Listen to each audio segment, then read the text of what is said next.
Welcome to Youth Sunday School.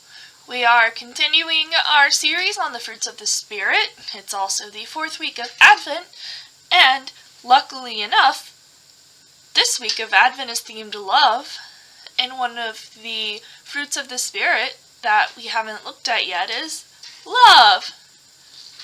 So we'll talk about love today. Let's go ahead and reread that passage from Galatians that lists all the fruit of the Spirit. But the fruit of the Spirit is love, joy, peace, patience, kindness, goodness, faithfulness, gentleness, and self-control. There is no law against things like this. Galatians 5:22. So love is the first one that they list. Today we're not going to look at the dictionary definition for love because that just seems silly and unnecessary. But what is love? What is love? Baby, don't hurt me. Don't hurt me. What is love? What is it to love someone? I think it means to care. I think it means to understand. I think it means to admire, and to feel affection. I think there are different kinds of love. Like there's romantic love, which is often the one that gets the most attention in our society. There's love that you have for your friends. There's love that you have for people in general. There's love that you have for your family members. Like there's different kinds of love and different kinds of ways of caring about people.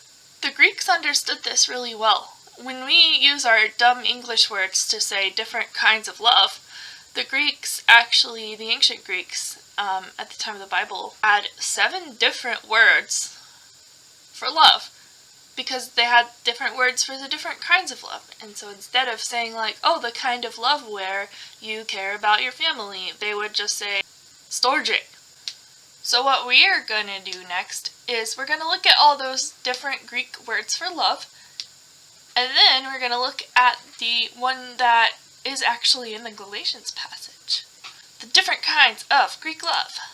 You have eros, which is like romantic love and like physical attraction. You've got philia, which is friendship love, or like love between brothers or siblings. You've got storge, which is family love, especially love for like a parent for their children. You've got agape, which is kind of a universal love and a caring about everybody. You've got ludus love, which is kind of like fun love and teasing and poking fun and like not as serious. And then you've got pragma, which is practical love, which is just doing those basic things to take care of people that you need to do. And there's philatia, which is self-love. Thank you, Greeks, for being more specific about different kinds of love. I appreciate that. So, if you had to take a wild guess, which one of these words do you think is the one referenced as a fruit of the Spirit? I'll give you time to answer like it's Dora the Explorer. If you said agape, you are correct! So the specific love word that's used in the Greek scripture as it was originally written, and then was translated in English to our word love, which just doesn't measure up to the different Greek words for different kinds of love, is agape. So agape is the universal love, or love for everybody. And I really like Psychology Today's description of agape love. I think it really encompasses like what that means. So let's read it together. Agape is universal love, such as the love for strangers, nature, or God. Unlike storge, it does not depend on filiation or familiarity. Also called charity by Christian thinkers, agape can be said to encompass the modern concept of altruism as defined as unselfish concern for the welfare of others. Recent studies link altruism with a number of benefits. In the short term, an altruistic act leaves us with a euphoric feeling, the so-called helper's high. In the long term, altruism has been associated with better mental and physical health and even greater longevity. At a social level, Altruism serves as a signal of cooperative intentions and also of resource availability and so of mating or partnering potential. It also opens up a debt account, encouraging beneficiaries to reciprocate with gifts and favors that may be of much greater value to us than those with which we felt able to part. That paragraph was too fancy for me. More generally, altruism, or agape, helps to build and maintain the psychological, social, and indeed environmental fabric that shields, sustains, and enriches us.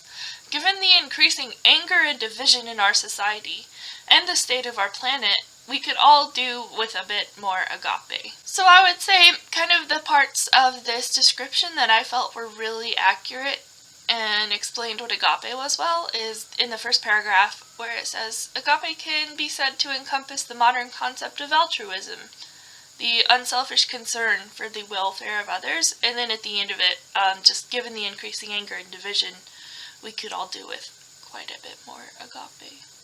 So when love, specifically agape, is mentioned in Galatians as a fruit of the Spirit, or as another way to say fruit of the Spirit is to say evidence that God is living in us and working through us. Another piece of that evidence is the agape that we share.